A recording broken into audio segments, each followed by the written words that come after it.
What's up, guys? So today, as you can see, we've got Proton Mail, Gmail, blah, blah, blah.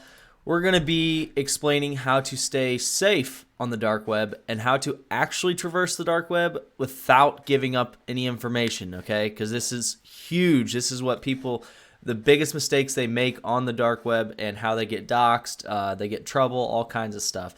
So firstly, guys, if you guys are enjoying the videos, please like, subscribe. It helps out way more than you'll ever know. Comment below if you're enjoying them. If you're not, let me know what you want to see. Also, the Patreon is up and live. The link is below. That helps out tremendously, and it keeps these things going and allowing me to buy new things that we're going to use on the channel, like Wi-Fi pineapples and things like that. So let me know what you guys think. And without further ado, let's get right into it, okay? So first things first, I have a list of things that we're going to need, right? I'm going to cover them in this, but if you're in my Patreon, you'll get my notes. It'll walk you through every step that we're doing here. But basically, we did a video on how to access the dark web, right? That's just the Tor browser and how it works.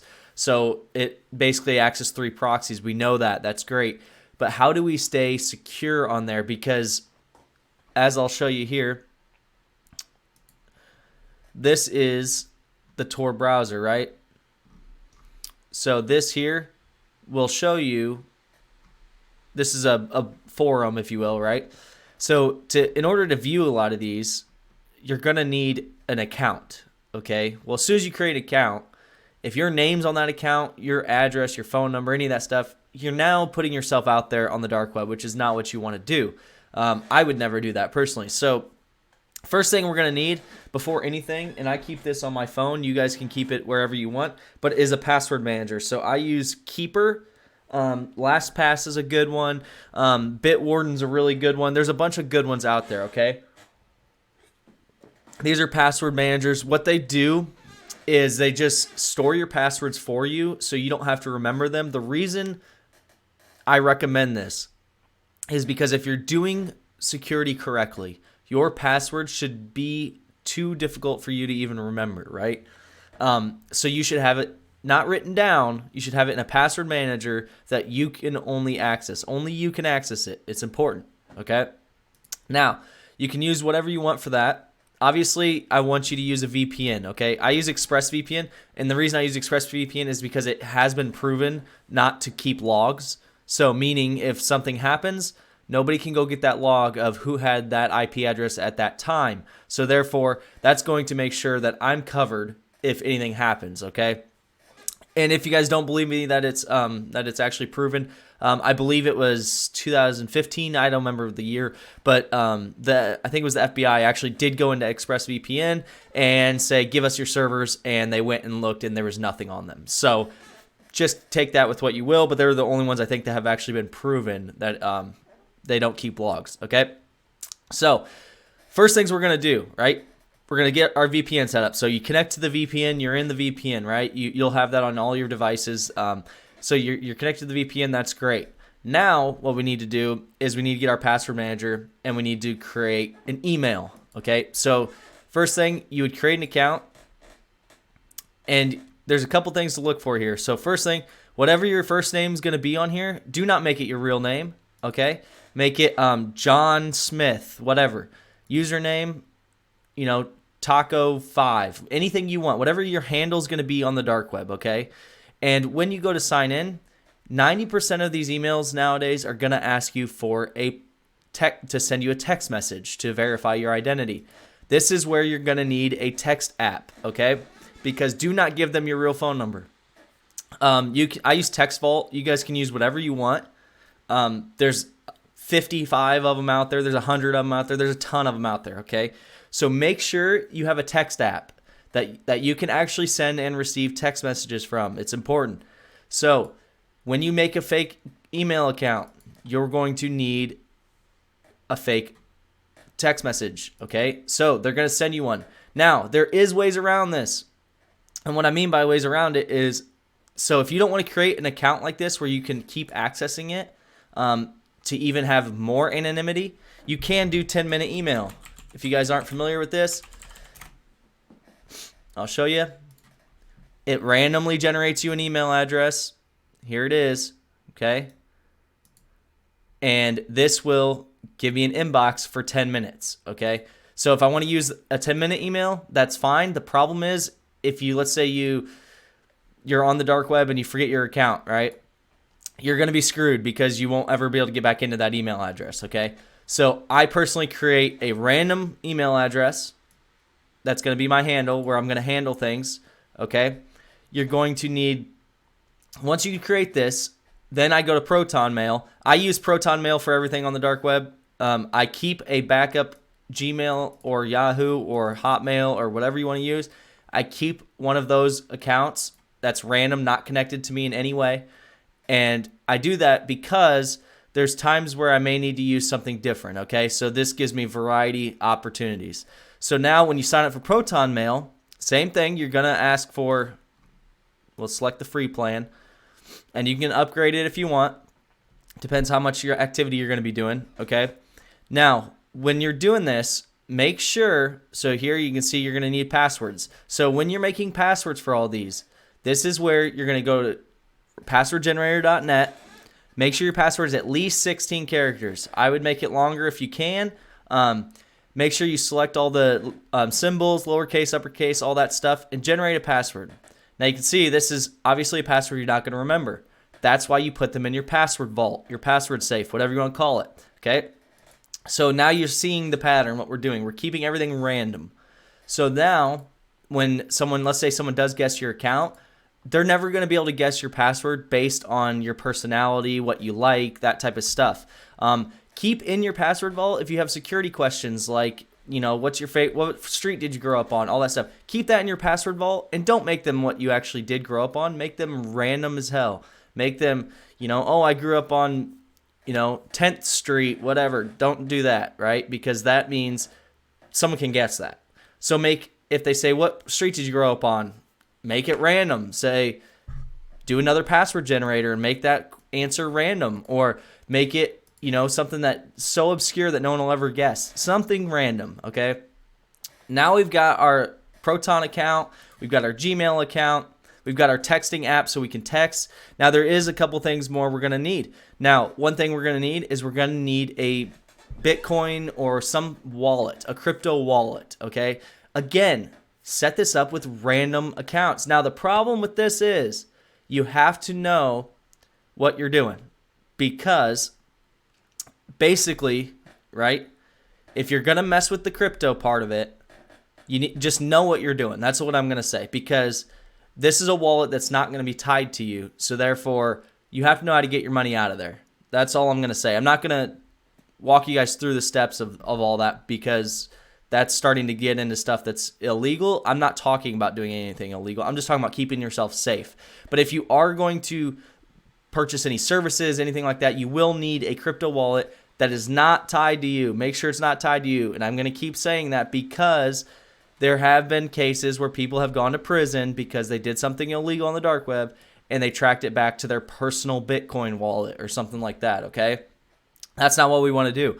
So now, we've got our passwords, we got our emails, we've got our texting, we've got everything that we need. So now you're going to need Tor, which we obviously know. So here we go on Tor. So Tor is the dark web's, browser. So now, one thing to know here, a lot of these sites, right, that are reputable forums, they're not only going to want you to have an account, but they're going to want you to be active in it. And what I mean by that is, let's say you went ahead and you're looking at all these programs, dumps, all that stuff. You're looking at them, but you're not participating.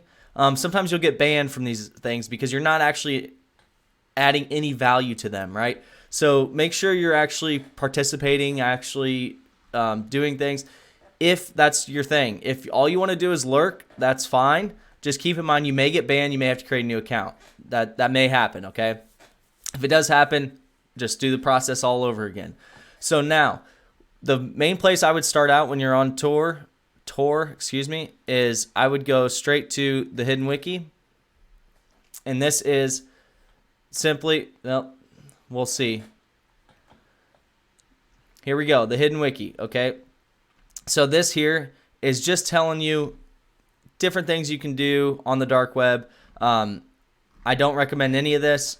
A lot of it's illegal, but there are good things out there too. There are things that you can do for companies. There are things that, so for instance, the company I work for, we have a third-party company that actually will scour the dark web, and I do the same thing for our company, and I will look for, our credentials out there to see, did someone compromise, or are they selling our credentials, and then things like that, and if it's like $2 or whatever and they say they have your credentials, I might buy them and say, okay, these are 10 years old, we're fine, that type of thing.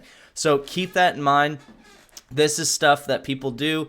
The dark web is generally scammers and hackers and illegal activity, but there are good sources out there too. This is where a lot of people learn. So just keep in mind that you may get scammed. Take it with a grain of salt. A lot of these guys are scammers. So now we're on here. We've got our website, our accounts. We've got our accounts. We've got our wallet. We've got our anonymous emails. We've got everything, right? The biggest thing, don't keep using these emails, especially on anything outside the dark web that actually ties back to you. That's a huge thing. Use them one time.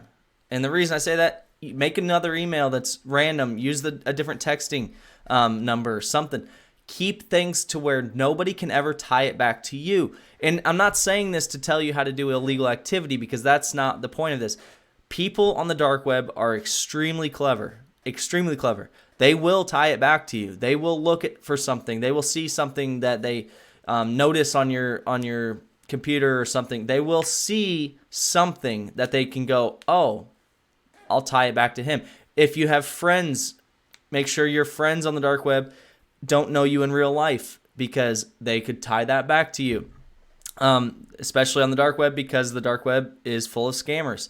So keep this stuff in mind when you're doing it. And then one other thing I'm going to show you guys is, even with your actual anonymity and everything like that, and with everything you're doing here, another thing you can do that is tied to Tor is you can do a command called Proxy Chains. Okay, if you guys haven't heard this, basically you can set the settings and then run any command through the Tor browser client. So what I mean by that I said that incorrectly, but basically it's going to jump through the Tor process the same as any other. It's going to use the 3 proxies. So if you're scanning something, if you're doing something that you don't want to be caught, obviously you have your VPN, but then again, that you could still somehow get caught, right? There's still a lot of ways. There's still, when you're sending a packet, there's still self-identifiers out there. So you could use proxy chains. So if I do proxy chains and I do nmap and I do scan me,